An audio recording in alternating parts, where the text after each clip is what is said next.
ಇನ್ನರಿಂದ bike taxi ಓಡಿಸಿದ್ರೆ ಹುಷಾರ್, bike seize ಜೊತೆಗೆ ದಂಡ ಕೂಡ ಕಟ್ಟಬೇಕಾಗತ್ತೆ.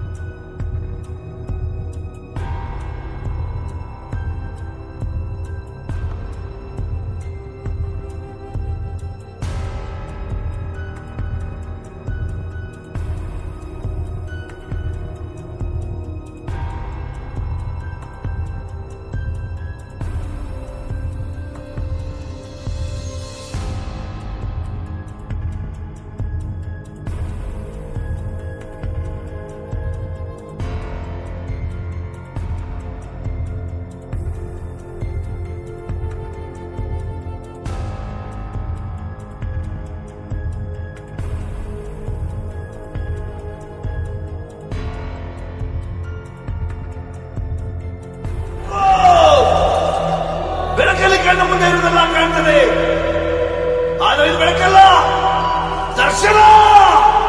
ಹಾಯ್ ಸ್ನೇಹಿತರೆ, ವೆಲ್ಕಮ್ ಟು ನಮ್ಮ ಅನ್ವೇಷ್ ಚಾನಲ್. ಮತ್ತೊಂದು ವಿಡಿಯೋಗೆ ಸ್ವಾಗತ. ನಾನು ನಿಮ್ಮ ಪ್ರೀತಿಯ ಶಂಕರ್. ಸೊ ನಮ್ಮಂಥ ಎಷ್ಟೋ ಮಿಡಿಲ್ ಕ್ಲಾಸ್ ಹುಡುಗರಿಗೆ ಒಂದು ಬ್ಯಾಡ್ ನ್ಯೂಸ್ ಅಂತ ಹೇಳ್ಬೋದು. ಮತ್ತು ಎಷ್ಟೋ ಜನ ಕೆಲಸ ಮಾಡ್ತಿರೋರಿಗೆ ಈಗ ಕೆಲಸ ಇಲ್ದಿರ ಬೀದಿಗೆ ಬರುವಂಥ ಪರಿಸ್ಥಿತಿ ಅಂತಲೇ ಹೇಳ್ಬೋದು. ಅದಾದಮೇಲೆ ಏನಪ್ಪ ವಿಷಯ ಅಂತ ನೀವು ಆಲ್ರೆಡಿ ಎಲ್ಲರಿಗೂ ಗೊತ್ತು. ನಾನೇ ಲೇಟಾಗಿ ವೀಡಿಯೋ ಅಪ್ಲೋಡ್ ಮಾಡ್ತಾಯಿದ್ದೀನಿ. ಏನಕ್ಕಪ್ಪ ಅಂದರೆ ಇದ್ರ ಬಗ್ಗೆ ಕ್ಲಾರಿಫಿಕೇಷನ್ ನನಗೂ ಸರಿಯಾಗಿ ಗೊತ್ತಾಗ್ತಾ ಇಲ್ಲ. ಸೊ ಅದಕ್ಕೋಸ್ಕರ ಈಗ ನಾನು ಒಂದು ಹೇಳೋಕ್ಕೆ ಇಷ್ಟಪಡ್ತೀನಿ. ಈ ವಿಡಿಯೋನ ಯಾರೆಲ್ಲ ನೋಡ್ತಿದ್ದೀರಾ ಅವ್ರಿಗೆಲ್ಲ ಒಂದೇ ಮಾತು ಹೇಳೋಕ್ಕೆ ಇಷ್ಟಪಡ್ತೀನಿ. ಇದನ್ನು ನಾನು ನ್ಯೂಸಲ್ಲಿ ನೋಡಿದಂಥ ವಿಚಾರ ಬಗ್ಗೆ ಮಾತ್ರ ನಾನು ನೋಡಿ, ಅದಾದಮೇಲೆ ನನಗೆ ಗೊತ್ತಿರೋಂತಹ ಕೆಲವೊಂದು ವಿಚಾರಗಳ ಬಗ್ಗೆ ಮಾತ್ರ ಮಾತಾಡ್ತಾಯಿದ್ದೀನಿ. ಇದನ್ನು ಯಾವುದೇ ರೀತಿ ನನ್ನ ವೈಯಕ್ತಿಕವಾಗಿ ನನ್ನಿಂದ ನಾನು ಅಂದ್ಕೊಂಡಿದ್ದನ್ನು ಅಂತ ನಾನು ಹೇಳ್ತಾ ಇಲ್ಲ. ನ್ಯೂಸಲ್ಲಿ ನೋಡಿದ್ದನ್ನು ಅಲ್ಲೇನಾಗಿದೆ ಅಂತ ಅದನ್ನು ನಿಮಗೆ ತಿಳಿಸ್ತಾ ಇದ್ದೀನಿ, ಓಕೆನಾ. ಸೊ ಫಸ್ಟ್ನೇದಾಗಿ ಓಲಾ ಬೈಕ್ ಟ್ಯಾಕ್ಸಿ ಅಂತಲ್ಲ, ಎಲ್ಲ ಬೈಕ್ ಟ್ಯಾಕ್ಸಿನೂ ಬ್ಯಾನ್ ಆಗಿದೆ ಅಂತ ಹೇಳ್ತಾ ಇದ್ದಾರೆ. ಬಟ್ ಅದನ್ನು ಇನ್ನೂ ಕನ್ಕ್ಲೂಷನ್ಸ್ ಇದೆ. ಅಂದರೆ ಎಲೆಕ್ಟ್ರಿಕ್ ಗಾಡಿ ಮಾತ್ರ ಬ್ಯಾನಾ, ಇಲ್ಲಾಂದರೆ ಪೆಟ್ರೋಲ್ ಗಾಡಿನೂ ಬ್ಯಾನಾ ಅಂತ. ಆಮೇಲೆ ಓಕೆನಾ. ಸೊ ನಿನ್ನೆ ಆಟೋದವರು ಸಾರಿಗೆ ಆಫೀಸ್ ಹತ್ರ, ಅಂದರೆ ಅಲ್ಲೇ ಮುಕ್ತಿಗೆ ಹಾಕಿದಾಗ ಅಲ್ಲಿ ಅವರು ಹೊರಡಿಸಿದಂಥ ನೋಟಿಸಲ್ಲಿರೋದೇನಪ್ಪ ಅಂದರೆ ಎಲೆಕ್ಟ್ರಿಕ್ ಬೈಕ್ನ ಇನ್ನು ಮುಂದೆ ಯಾವುದೇ ರೀತಿ ಮಾಡೋಂಗಿಲ್ಲ ಅಂತ ಇದೆ. ಬಟ್ ಆದರೆ ಪೆಟ್ರೋಲ್ ಗಾಡಿ ಮಾಡಬಹುದಾ ಅಂತ ಕ್ಲಾರಿಫಿಕೇಷನ್ ಇಲ್ಲ.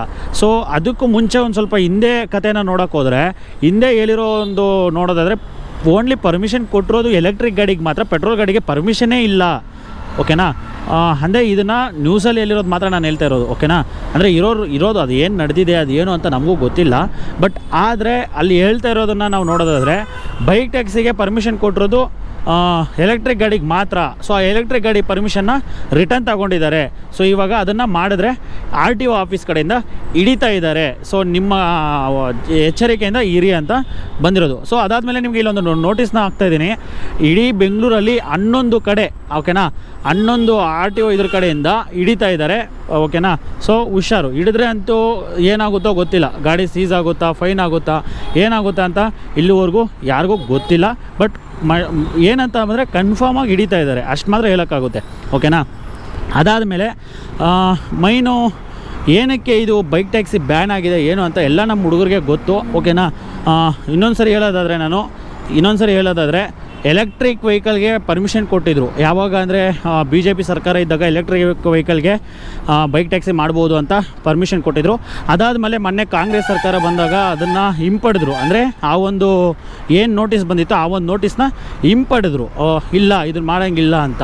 ಬಟ್ ಅದನ್ನು ನಮ್ಮ ಕಂಪ್ನಿ ಬೈಕ್ ಟ್ಯಾಕ್ಸಿ ಕಂಪ್ನಿಗಳು ಹೋಗ್ಬಿಟ್ಟು ಕೋರ್ಟಲ್ಲಿ ಸ್ಟೇ ತಂದಿದ್ರು, ಓಕೆನಾ. ಸೊ ಅವಾಗೇನಪ್ಪ ಮತ್ತೆ ನೋಟಿಸ್ ಬಂದಿತ್ತು ಇದ್ರ ಕಡೆಯಿಂದ, ಅಂದರೆ ಕೋರ್ಟ್ ಕಡೆಯಿಂದ, ಅಂದರೆ ಬೈಕ್ ಟ್ಯಾಕ್ಸಿ ಮಾಡೋರಿಗೆ ಆಟೋದವರು ಯಾವುದೇ ರೀತಿ ತೊಂದರೆ ಮಾಡೋಂಗಿಲ್ಲ. ಏನಕ್ಕಪ್ಪ ಅಂದರೆ ಅವ್ರಿಗೆ ಅದು ಕೋರ್ಟಲ್ಲಿ ಸ್ಟೇ ಇರೋದ್ರಿಂದ ನೀವೇನು ತೊಂದರೆ ಮಾಡಬಾರ್ದು ಅಂತ ಒಂದು ಸ್ಟೇ ತಂದಿದ್ರು ಕೋರ್ಟಿಂದ. ಸೊ ಇವಾಗ ಬಂದಿರೋ ನೋಟಿಸ್ ಪ್ರಕಾರ, ಈಗ ನಡೀತಾ ಇರೋ ಸಂದರ್ಭ, ಅಂದರೆ ಈಗಿನ ನಡೀತಿರೋ ಘಟನೆಗಳ ಪ್ರಕಾರ ಈಗ ಏನಪ್ಪ ಅಂದರೆ ಬೈಕ್ ಟ್ಯಾಕ್ಸಿನ ಮಾಡೋಂಗೆ ಇಲ್ಲ, ಮಾಡಿದ್ರೆ ಹುಷಾರಾಗಿ ಮಾಡಬೇಕು. ಮತ್ತು ಇನ್ನೊಂದು, ಇದು ಮುಂದೆ ಏನಾಗುತ್ತೋ ಗೊತ್ತಿಲ್ಲ, ಓಕೆನಾ. ಸೊ ಇವತ್ತಿನವರೆಗೆ ಇಲ್ಲಿವರೆಗೆ ನಡೀತಾ ಇರೋದನ್ನು ನಾನು ನಿಮ್ಗೆ ಹೇಳ್ತಾ ಇದ್ದೀನಿ, ಓಕೆನಾ. ಸೊ ನನ್ನ ಪ್ರಕಾರ ಯಾರೂ ಮಾಡೋಕ್ಕೆ ಹೋಗಬೇಡಿ ಅಂತ ಹೇಳೋಕ್ಕೆ ಇಷ್ಟಪಡ್ತೀನಿ. ಏನಕ್ಕಂದರೆ ಇಲ್ಲಿ ಗೊತ್ತಿಲ್ಲ. ಇಲ್ಲಿ ಈಗ ನೋಡಿ, ನನಗೂ ನೋವಾಗ್ತಿದೆ. ಏನಕ್ಕಪ್ಪ ಅಂದರೆ ನಾನು ಅದ್ರ ಮೇಲೆ ಡಿಪೆಂಡ್ ಆಗಿದೆ, ನನ್ನ ಫ್ಯಾಮಿಲಿನೂ ಅದ್ರ ಮೇಲೆ ಡಿಪೆಂಡ್ ಆಗಿದೆ. ಸೊ ನಾನು ಅದ್ರ ಬಗ್ಗೆ ಅದರಲ್ಲೇ ಡ್ಯೂಟಿ ಮಾಡಿ ನಾನು ಸಂಪಾದನೆ ಮಾಡ್ತಿದ್ದೆ. ಬಟ್ ಆದರೆ ಈಗ ನಮಗೆ ಇಲ್ಲ ಅದು ಆಪ್ಷನ್ನು. ಸೊ ಯಾರೂ ಮಾಡೋಕ್ಕೆ ಹೋಗಬೇಡಿ. ಸೊ ನೋಡೋಣ ಮುಂದಿನ ಹೇಳಿಕೆಗಳು ಅಥವಾ ಮುಂದಿನ ಗೌರ್ಮೆಂಟ್ ಕಡೆಯಿಂದ ಏನೆಲ್ಲ ಬರುತ್ತೆ ಅಂತ ಅದನ್ನೆಲ್ಲ ಅದನ್ನೆಲ್ಲ ನೋಡಿಕೊಂಡು ಅದಾದಮೇಲೆ ನಾವು ಮುಂದೆ ಮಾಡೋಣ. ಅಲ್ಲಿವರೆಗೂ ಯಾರೂ ಮಾಡೋಕ್ಕೆ ಹೋಗಬೇಡಿ. ಏನಕ್ಕಪ್ಪ ಅಂದರೆ ಸರ್ಕಾರವನ್ನು ಮತ್ತು ಗೌರ್ಮೆಂಟ್ ಕೊಟ್ಟಿರೋ ರೂಲ್ಸ್ನ ನಾವು ಫಾಲೋ ಮಾಡಲೇಬೇಕಾಗುತ್ತೆ. ಅದನ್ನು ನಾವು ಯಾವುದೇ ರೀತಿ ಇದು ಮಾಡೋಕ್ಕಾಗಲ್ಲ. ಸೊ ಆಮೇಲೆ ಈಗ ಎಲ್ಲ 11 ಕಡೆ, ಸೊ ನಿಮ್ಗೆ ಇಲ್ಲಿ ಲೆಟ್ರ್ ಹಾಕಿದ್ದೀನಿ, 11 ಕಡೆ ನಿಮ್ಮ RTO ಆಫೀಸರ್ಸು ಹಿಡಿತಾ ಇದ್ದಾರೆ. ಸೊ ಹಿಡಿದು ಚೆಕ್ ಮಾಡ್ತಾರೆ. ಸೊ ಅದರಲ್ಲಿ ಖಂಡಿತವಾಗ್ಲೂ ನಿಮ್ಮನ್ನು ಫೈನ್ ಅಂತೂ ಹಾಕ್ತಾರೆ. ಆಮೇಲೆ ಕೆಲವರು ನನಗೆ ಹೇಳ್ತಾ ಇರೋದೇನೆಂದರೆ, ಬ್ರೋ ಎಲೆಕ್ಟ್ರಿಕ್ ಬೈಕ್ ಮಾತ್ರ ಅಲ್ವಾ ಬ್ಯಾನ್ ಆಗಿರೋದಂತಿರೋದು, ಪೆಟ್ರೋಲ್ ಗಾಡಿಯಲ್ಲಿ ಮಾಡ್ಬೋದಾ ಅಂತ. ಸೊ ಇದೇನಪ್ಪ ಅಂದರೆ ನನ್ನ ಪ್ರಕಾರ ಇಲ್ಲ, ಮಾಡೋದು ತಪ್ಪಾಗುತ್ತೆ. ಸೊ ಅಕಸ್ಮಾತ್ ಮಾಡಿದ್ರೆ ಹಿಡಿದ್ರೆ ತೊಂದರೆ ಆಗುತ್ತೆ. ಸೊ ನಾನೊಂದು ಮಾತು ಹೇಳೋಕ್ಕೆ ಇಷ್ಟಪಡ್ತೀನಿ, ನಮಗೆ ಯಾರೂ ಬರಲ್ಲ, ಯಾವ ಕಂಪ್ನಿನೂ ಬರಲ್ಲ. ನೀವು ಯಾವುದೇ ಕಂಪ್ನಿಯಲ್ಲಿ ಕೆಲಸ ಮಾಡಿ, ಇಲ್ಲಿ ಕಂಪ್ನಿನ ಹೆಸರನ್ನ ತಗೊಳೋದಾದರೆ ಓಲಾ, ರ್ಯಾಪಿಡೋ ಯಾವುದೇ ತಗೊಳ್ಳಿ, ಯಾವುದೇ ಕಂಪ್ನಿಯಲ್ಲಿ ನೀವು ಕೆಲಸ ಮಾಡ್ತಾಯಿರಿ. ಬಟ್ ಆದರೆ ನಿಮ್ಮ ಸಹಾಯಕ್ಕೆ ನಿಮಗೇನಾದರೂ ಹೆಚ್ಚು ಕಮ್ಮಿ ಆಗಿದೆ ಅಂದರೆ ಯಾವ ಕಂಪ್ನಿನೂ ಬರಲ್ಲ. ಫಾರ್ ಎಕ್ಸಾಂಪಲ್, ನೀವೇ ಯಾವುದಾದ್ರೂ ಒಂದು ರೈಡ್ನ ಎತ್ಕೊಂಡು ನಿಮ್ಮ ಕಂಪ್ನಿ ಕೇರ್ಗೆ ಕಾಲ್ ಮಾಡಿ, ಸರ್ ಈ ಥರ ಆಟೋದವ್ರು ಹಿಡಿದಿದ್ದಾರೆ, ಅಕಸ್ಮಾತ್ ಪೊಲೀಸವ್ರು ಹಿಡಿದಿದ್ದಾರೆ ಅಂದರೆ ಅವರು ಹೇಳೋದು ಒಂದೇ ಒಂದು ಮಾತು, ಅದು ನಿಮ್ಮ ಪರ್ಸ್ನಲ್ ಇದು ಅಂತ ಹೇಳ್ಬಿಟ್ಟು ಅವರು ನಿಮಗೆ ಯಾವುದೇ ರೀತಿ ನೀವು ಇರೋ ಹತ್ರಗೆ ಬರಲ್ಲ, ನೀವೇ ಅದಕ್ಕೆ ಸಫರ್ ಆಗಬೇಕಾಗುತ್ತೆ. ಓಕೆನಾ? ದಯವಿಟ್ಟು ಪ್ರತಿಯೊಬ್ಬ ರೈಡರ್ಗೂ ನಾನು ಹೇಳೋದಿಷ್ಟೇ, ಈಗಿನ ಅಪ್ಡೇಟ್ ಪ್ರಕಾರ ನಾನು ಇದನ್ನು ವೀಡಿಯೋ ಮಾಡ್ತಾಯಿದ್ದೀನಿ. ಇದನ್ನು ಅಕಸ್ಮಾತ್ ಮುಂದೆ ಏನಾದರೂ ಏನು ಅಪ್ಡೇಟ್ ಬರುತ್ತೆ ಅಂತ ನೋಡಿಕೊಂಡು ಅದ್ರ ಬಗ್ಗೆನೂ ವೀಡಿಯೋ ಮಾಡೋಕ್ಕೆ ಟ್ರೈ ಮಾಡ್ತೀನಿ. ಬಟ್ ಆದರೆ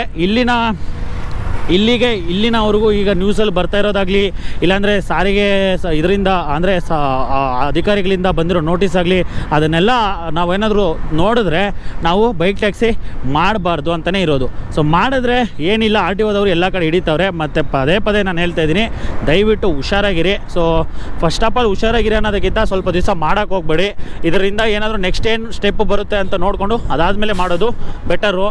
ಓಕೆನಾ? ಮತ್ತು ಇನ್ನೊಂದೇನಪ್ಪ ಅಂದರೆ ಆಟೋದವ್ರು ಕಿರಿಕ್ ಮಾಡ್ತಾ ಇರೋದು ಅದು ನಿಮಗೆ ಗೊತ್ತಿರೋದೆ. ಸೊ ಅದ್ರ ಬಗ್ಗೆ ನಾನು ಮಾತಾಡೋಂಗೂ ಇಲ್ಲ, ಮಾಡ್ತಾ ಇದ್ದಾರೆ. ಓಕೆನಾ? ಸೊ ಇಷ್ಟೆಲ್ಲಕ್ಕೆ ಇಷ್ಟಪಡ್ತೀನಿ. ಈ ವಿಡಿಯೋನ ಇಲ್ಲಿಗೆ ಮುಗಿಸ್ತಾ ಇದ್ದೀನಿ. ಮುಂದೆ ಯಾವುದೇ ರೀತಿ ಅಪ್ಡೇಟ್ ಬಂದರೆ ನಿಮಗೆ ಅಪ್ಡೇಟ್ ಬಗ್ಗೆ ನಾನು ತಿಳಿಸ್ಕೊಡ್ತೀನಿ ಅಂತ ಹೇಳ್ತಾ ಇಲ್ಲಿವರೆಗಿನ ಈ ಅಪ್ಡೇಟನ್ನು ನಿಮಗೆ ತಿಳಿಸ್ತಾ ಇದ್ದೀನಿ. ಸೊ ಇದು ಆಲ್ಮೋಸ್ಟ್ ಎಲ್ಲರಿಗೂ ಗೊತ್ತಿದೆ.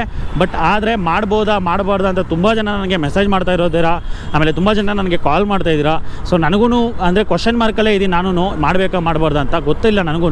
ಬಟ್ ಇಲ್ಲಿನವರೆಗೂ ಬರ್ತಾ ಇರೋ ನ್ಯೂಸಲ್ಲಿ ಬರ್ತಾ ಇರೋ ವಿಷಯ ಬಗ್ಗೆ ನಾವೇನಾದರೂ ಯೋಚನೆ ಮಾಡಿ ಇದು ಮಾಡೋದಾದರೆ ಮಾಡಬಾರ್ದು ಅಂತ ನಾನು ಅನ್ಕೊತಾ ಇದ್ದೀನಿ. ಸೊ ನಾನು ಅನ್ಕೊತಿರೋದಕ್ಕಿಂತ ಅಲ್ಲಿ ಬರ್ತಾ ಇರೋದೇ ಅದು. ಓಕೆನಾ?